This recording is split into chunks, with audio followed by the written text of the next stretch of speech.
Okay, so what are we doing tonight? A broadcast.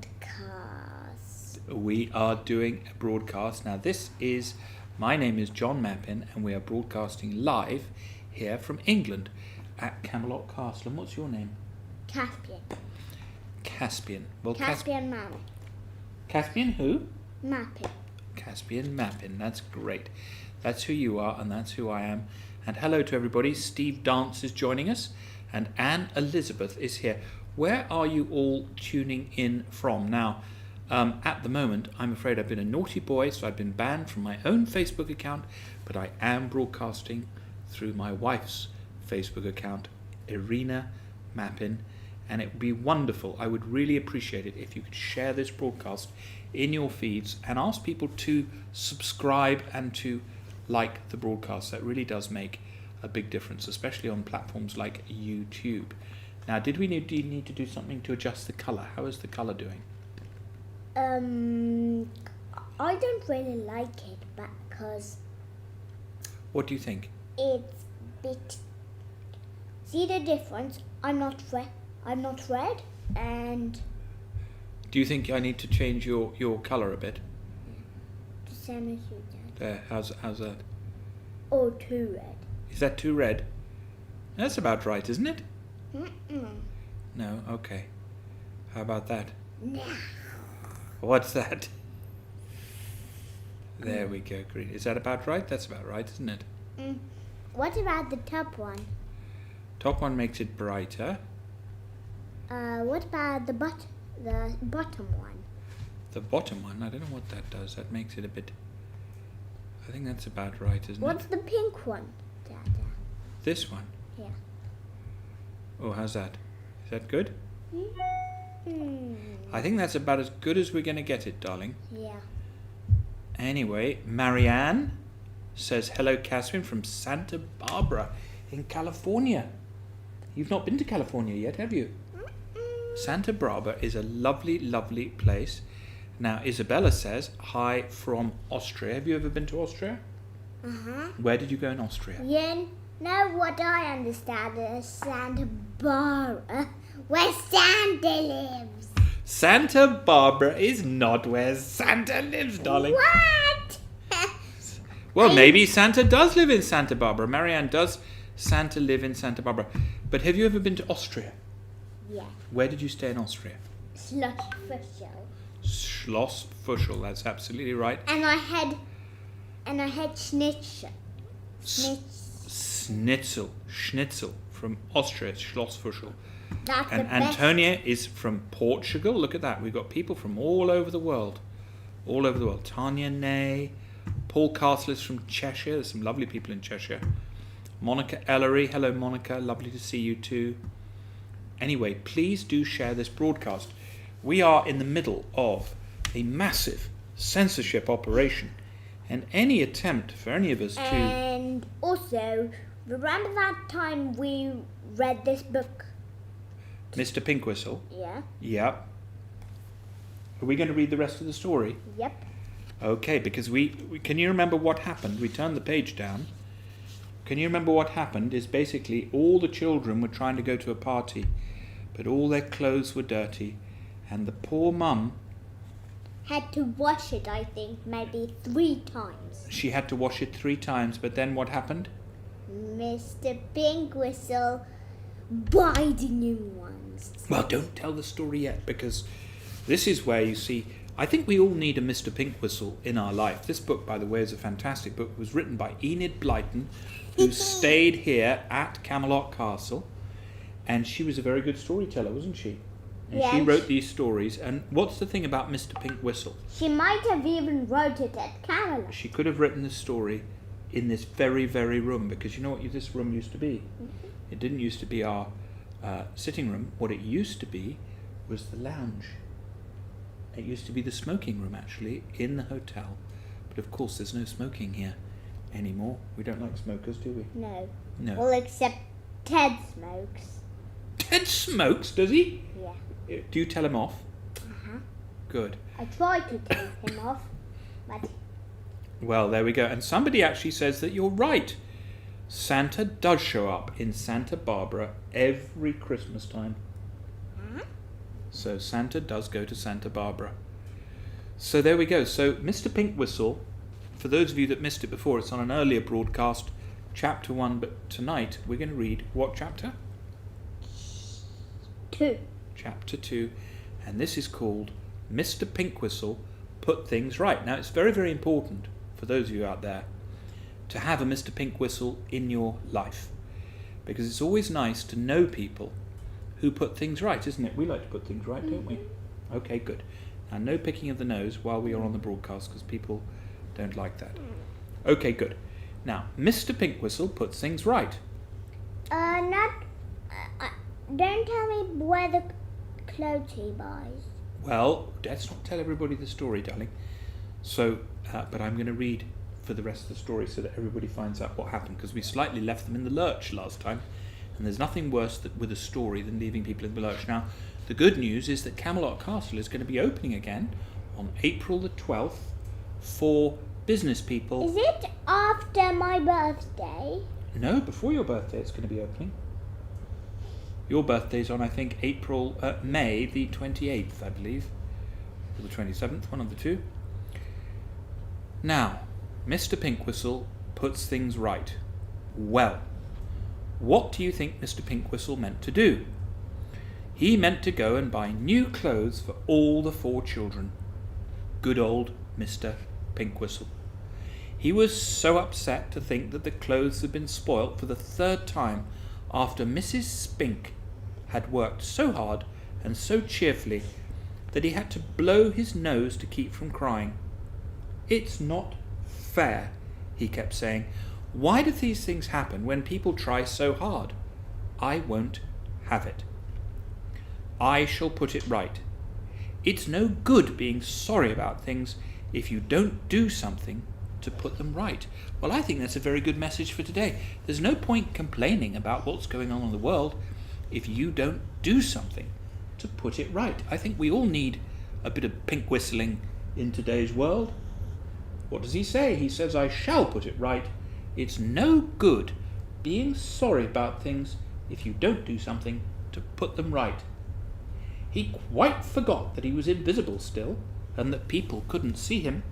What was Mr. Pink Whistle's ability? He can do what? Invisible. He can make himself invisible.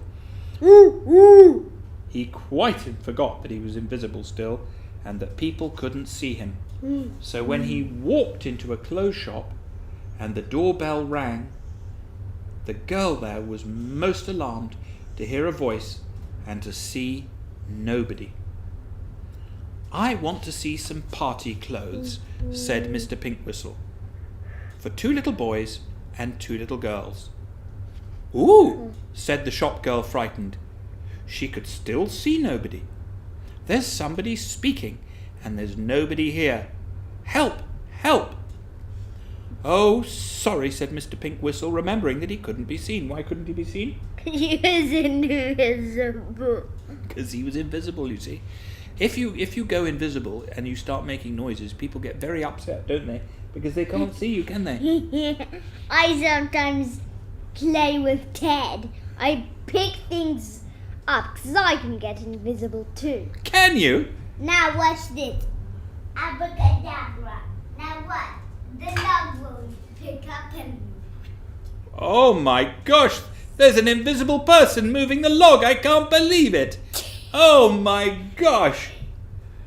Abracadabra. Now I'm seen again. Now you're seeing again. Now we can all see you. Well, that's good, and we all love seeing you on the broadcast, Caspian. So, ooh, said the shop girl, frightened, because she could still see nobody. There's somebody speaking. Help!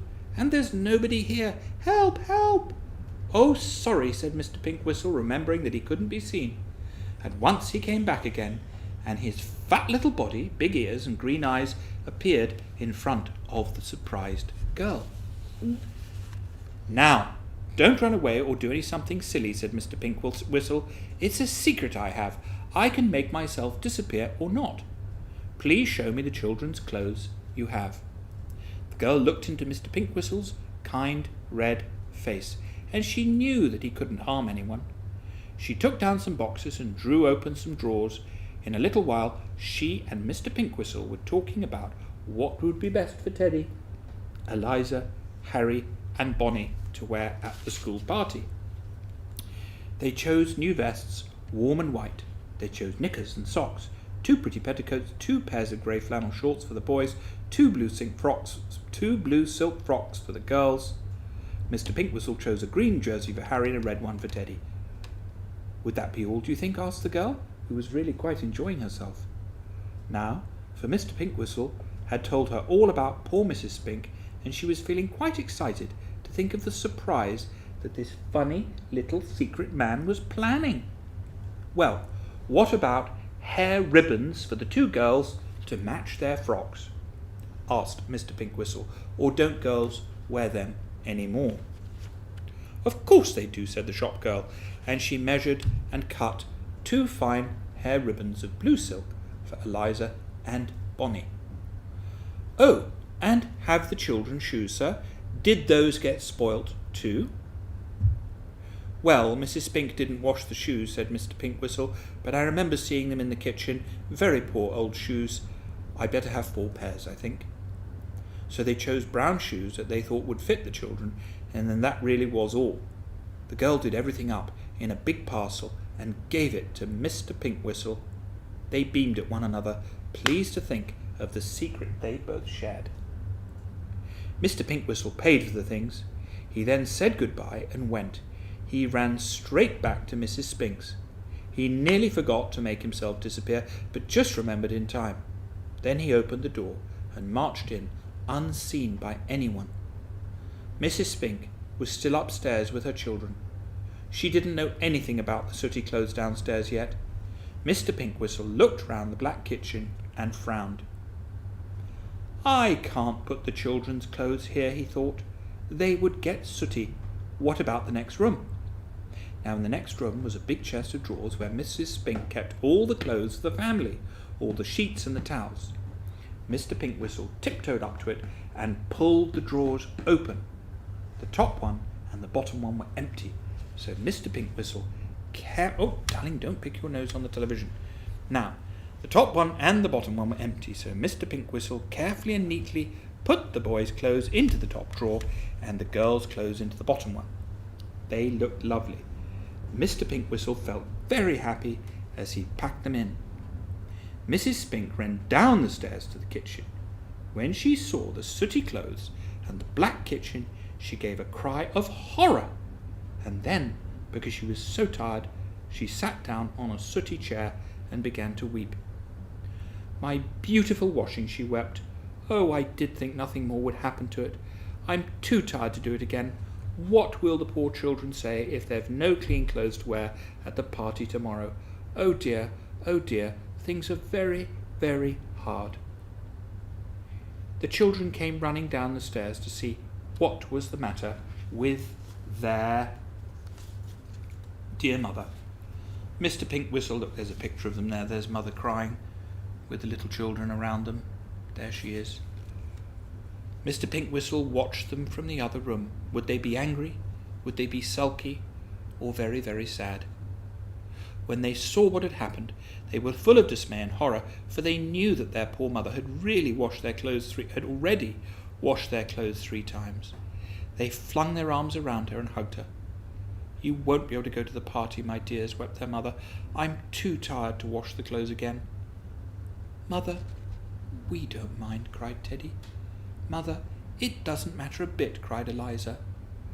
Don't you cry, Mother. We'll help you wash again tomorrow, promised little Bonnie. We don't mind about the party, cried Harry, although he really did mind dreadfully. Nice children, kind children, said tender-hearted Mr. Pinkwhistle to himself, feeling for his handkerchief again. Oh, I'm glad here to do something. I'm glad I'm here to do something. I can't bear things like this to happen. You're the best children in the whole world. Well, not as good as me. Well, not as good as you. No, absolutely right. Not as good as you. Not as good as you. Absolutely right. "You're the best children in the whole world," said their mother, and kissed them all. "And that's just why you, of all children, should have a treat. It isn't fair." "No, it's not," said Mr. Pinkwhistle in a loud whisper. The children heard it and looked surprised. Mr. Pinkwhistle thought it was time that they saw what he had done for them, and he pulled open the top drawer and rattled it a little. "What was that noise?" said Mrs. Spink in surprise. "I hope the cat isn't in my parlour, messing things up." What if the cat was? It is so funny. What if the cat was in the parlour messing things up? They all went into the little parlour. They didn't see Mr. Pinkwhistle, of course. Why? Why didn't they see him? Because he was invisible. That's right. Now, because he was invisible. But they bumped into him without knowing it. "Who opened this top drawer?" wondered Mrs. Spink, catching sight of the half-open drawer. She went to shut it, and then she stared and stared and stared. "Look," she said in amazement, and she pulled out of the drawer all the new socks, jerseys, vests, and shorts belonging to the boys. New clothes, and new shoes too. Good gracious, where did they come from? The girls pulled open the other drawers and soon found their new clothes in the bottom drawer. How they squealed and shrieked when they saw their blue frocks and ribbons to match. In a trice, the 4 children dressed themselves. Mr. Pinkwhistle had guessed their sizes exactly. They all looked as sweet as could be, and if Mr. Pinkwhistle had been their father, he couldn't have felt prouder of them all. "I don't understand it. I don't understand it," said Mrs. Spink, thinking she must be in a lovely dream. "Now don't be frightened," said Mr. Pinkwhistle suddenly, "because I am going to appear. 1, 2, 3, and here I am." And there he was. All 5 looked at him in astonishment. "Did you put these new clothes there?" said Mrs. Spink. "Yes, I did," said Mr. Pinkwhistle. "I'm tired of seeing and hearing and reading about things going wrong in this world. I can't bear it. It's not fair. So I'm just taking a little holiday to put some of the things right. And I was so upset about your having to wash those clothes so often that I felt I must go and buy some new ones. I do hope you don't mind." "You're a darling," said Bonnie, and she suddenly hugged him. It was the first time Mr. Pinkwhistle had ever been hugged, and he thought it was lovely. "Well, this is my first try at putting things right," he said. "I'm glad it is a success. Now, be sure you enjoy your party tomorrow, my dears." "We couldn't help enjoying it with all these fine clothes," cried Eliza, dancing around the room in her blue silk. "Thank you, dear, kind little man." Mr. Pinkwhistle felt so happy that he thought he would burst.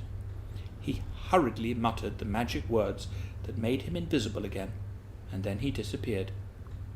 "Goodbye," he cried. "Goodbye. I'll come and see you again sometime. I'm off to find something else to put right. Goodbye." "Goodbye," cried the children, wondering where their peculiar green-eyed friend had gone. He was off through the falling night, as happy as could be. "Now for something else," he said, with a skip and a jump. "Now for something else." And he'll find it all right, as you'll very soon see. Well, Darling, what did our viewers think of that story? What did our viewers think? You know, that of course is Enid Blyton. I Which just one? want to find a story I shall. Have you got another favourite story in there? Yeah. What's this? Jimmy's Day in the Country, that is. But you know what? We have read some stories tonight. And, you know, I just thought that our friends would like to know about. Oh, Wilbur, you like... Oh, about the mean little boy? Oh, I don't want to read our people about that. I want to. No, we'll read that later. We will see, somebody says Thank you for sharing your story, Caspian. I'm going to have to buy this book for my grandchildren, as they love reading. I used to love reading Enid Blyton books when I was your age. Well, this book is called The Adventures, let me just put it on the screen. The Adventures of Mr. Pinkwhistle. That's that story. But what we're going to do, darling, what we're going to do, well, we will when we go upstairs to bed. We'll read one more story upstairs. No, we can't. But we've got to do a broadcast. We've got to tell everybody what's going on. No, we have to read 2 stories at least. 2 stories? Well, I don't know if our viewers are going to want 2 stories. Well, we need to do 2 stories. Well, I know we need to. But you know, The Mean Little Boy. It's a bit of a sad story. No, it is. I love it. You like this one, do you? Mm-hmm.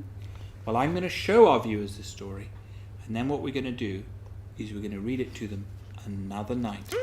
Not tonight, darling. Yes, tonight. Yes, tonight. No.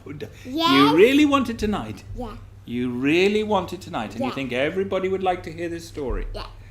Okay.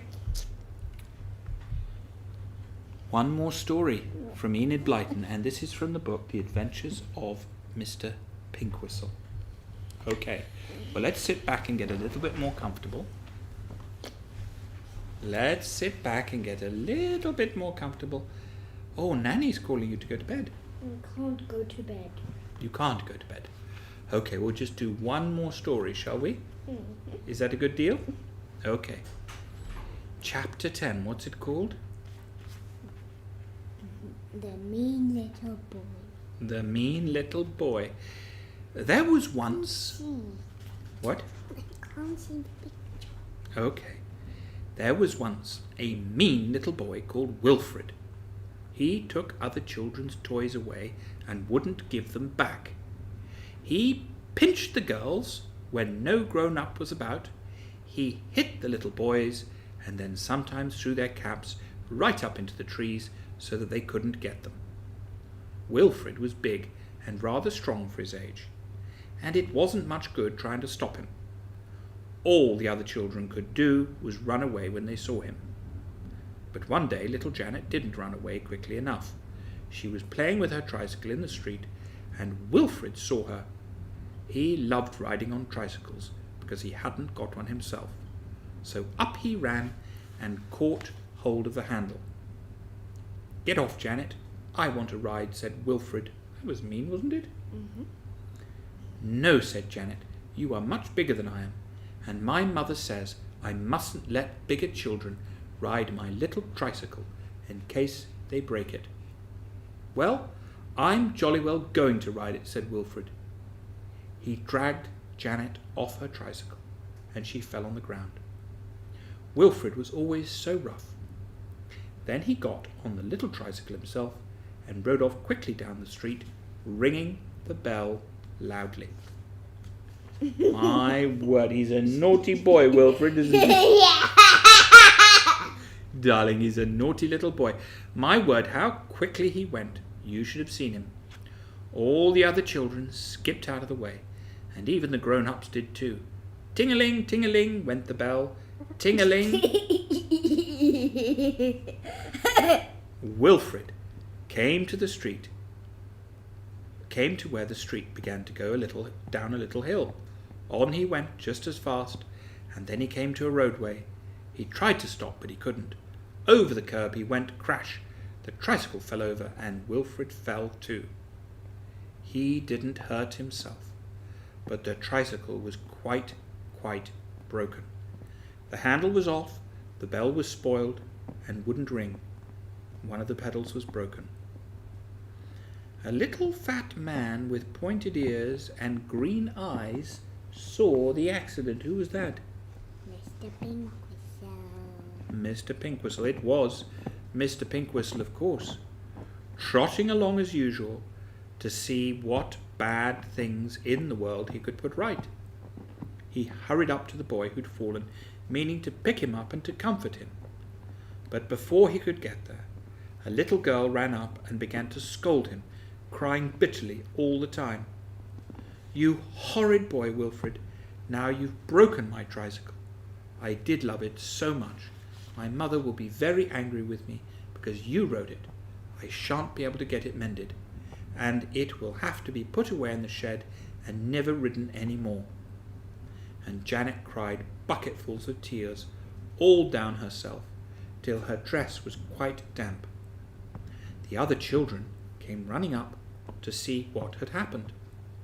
They glared at Wilfred, who made a face, and slapped Janet because she cried so loudly. "It's a silly tricycle anyway," said Wilfred. "Stupid baby one. Good gracious, I might have broken my leg falling over like that." He stalked off, whistling, leaving the others to pick up the tricycle and to comfort poor Janet. "Horrid boy," said Tom. "Don't cry, Janet." "Yes, it isn't fair," wept Janet. "It's my tricycle, and he took it away from me, and now it's broken, and my mother will be so cross." Mr. Pinkwhistle was sorry for the little girl. He walked up to the children and patted Janet's golden head. "Now, don't cry any more," he said. "Maybe I can mend your bicycle. Tell me some more about the boy who broke it." Well, you should have heard the things that came pouring out about Wilfred, the mean boy. Mr. Pinkwhistle didn't care whether it was telling tales or not. He just had to know about him. And as soon as he knew so much, that a big frown came above his green eyes, and he pursed up his pink mouth. Said Mr. Pinkwhistle, deep down in his throat. "I must see into this. That boy wants punishing. But first we will mend your tricycle, little girl." Well, Mr. Pinkwhistle took the broken tricycle, along to the bicycle shop, and soon it was as good as new. The handle was put on again, very firmly, a new bell was bought and fixed on. It was much better than the other one. The pedal was nicely mended, and then Janet got on her tricycle and rode off in delight. "Oh, thank you," she cried. "But I do hope I don't meet Wilfred. He will want to ride my tricycle again and break it." "I'll look after Wilfred," said Mr. Pinkwhistle. And then, in his very sudden and extraordinary way, he disappeared. One minute he was there, and the next he wasn't. But really and truly, he was there, but quite invisible, because, as you know, he was half magic. He had seen Wilfred coming along again, and Mr. Pinkwhistle meant to watch that small boy and see all the things he did.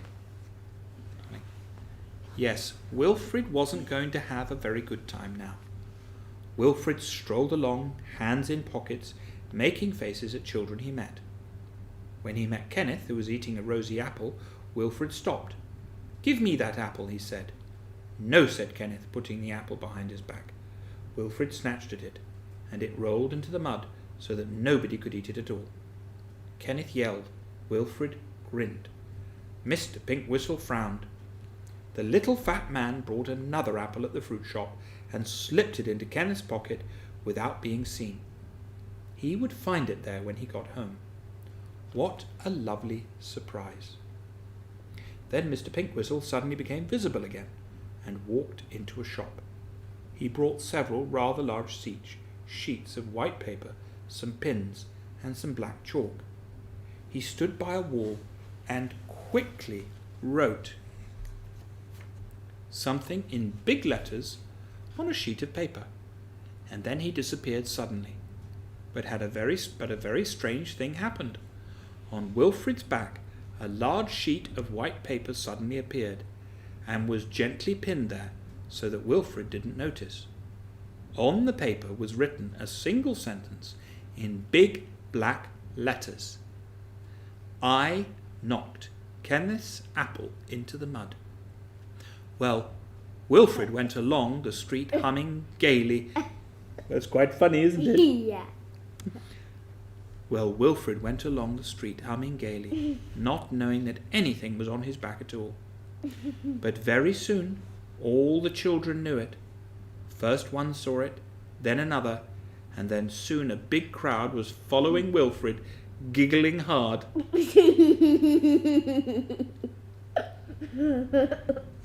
Well, there you go, giggling hard. Wilfred heard them and turned round. "What's the joke?" he asked. "You're the joke," said Harry.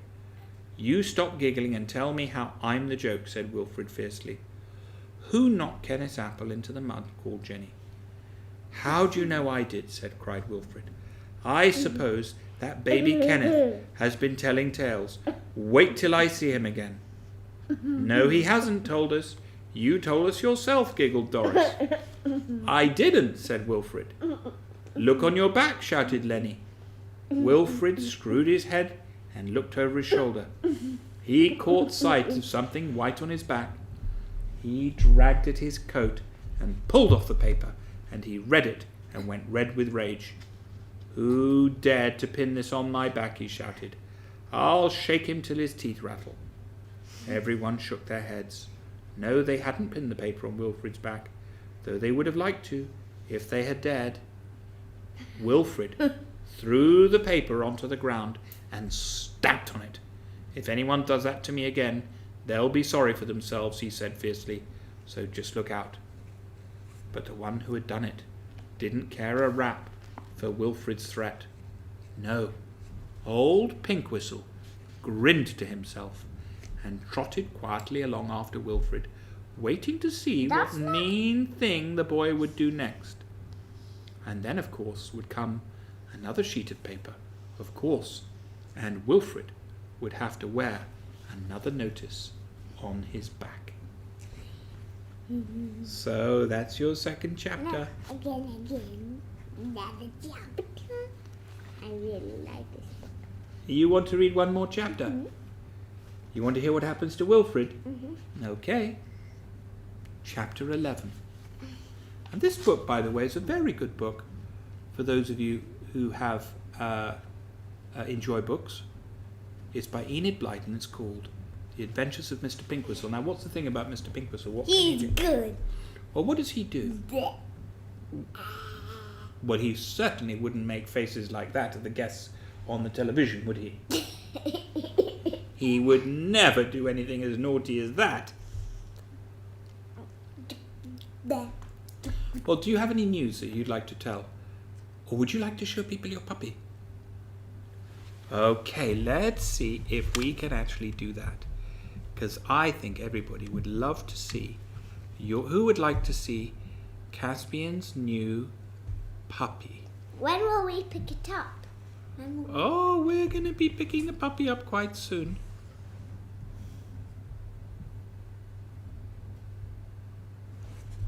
Hang on 1 second. We're going to find the puppy.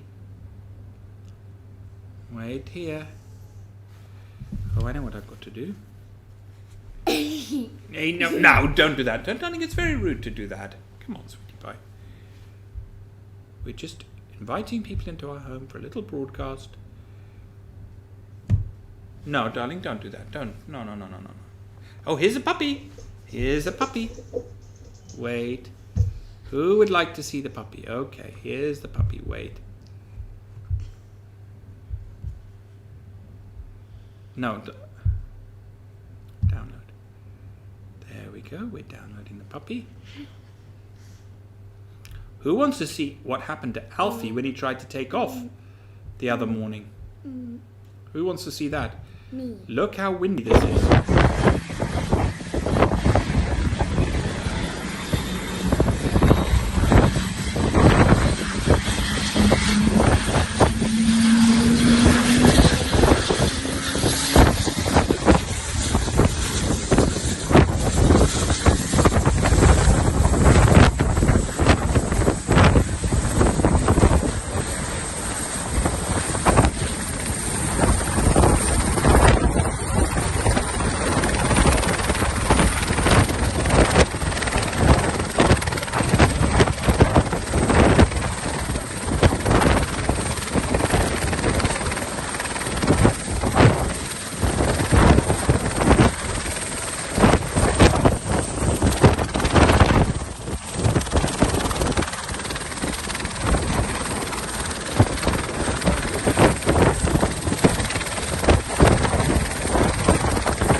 that was a windy takeoff. Okay, who wants to see the puppy? Me. Who wants to see the new puppy, which is coming here in a few days?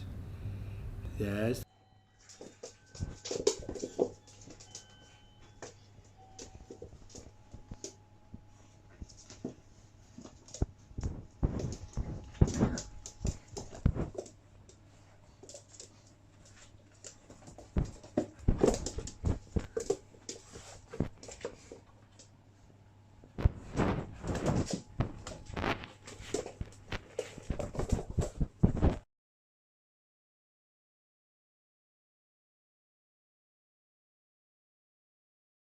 So what do we think of that puppy?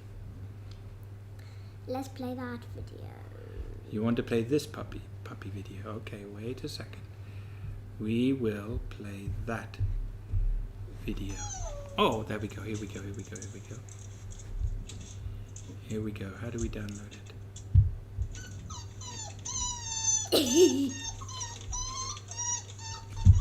Wait.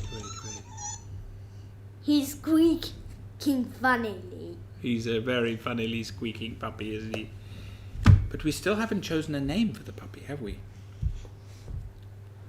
Shall I tell more about my magic freezer?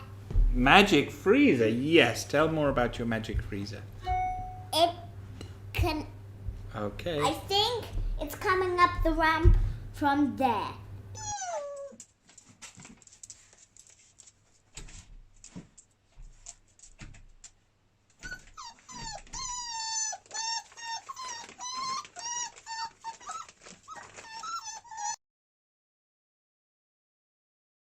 So what do you think of that puppy, darling? He's nice. Come here. Okay, say goodnight to everybody. No. Say goodnight to everybody. Are you going to go and have a nice night's sleep? I want to cuddle. Oh, I know you want to cuddle, darling. Lovely to see you. Lovely to see you. We've got a new puppy coming. Everybody loves the puppy. Okay. Everybody loves the puppy. And we will see you all very, very soon. Say goodnight. Good night.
The good news is, of course, that A, the new puppy is arriving, and B, Camelot is opening on the 12th of April for essential workers and business travellers. Essential workers and business travellers. Now, it's down to you to prove that you are here on business. And you're going to have to sign a document to say that you are here on business. And but we will be open and strictly in line with government guidelines and, of course, all the laws of the land. But we look forward to seeing you. And also, we've got some new holiday lets that are opening. And we've got a fantastic cottage with a lovely, lovely sea view. And a fantastic puppy. And a fantastic puppy, that's right. Fantastic puppy. Fantastic puppy. So what would you like to say? Would you like to say good night again? Yeah, good night. Good night. Good night, everybody. Good night. Good night. Good night.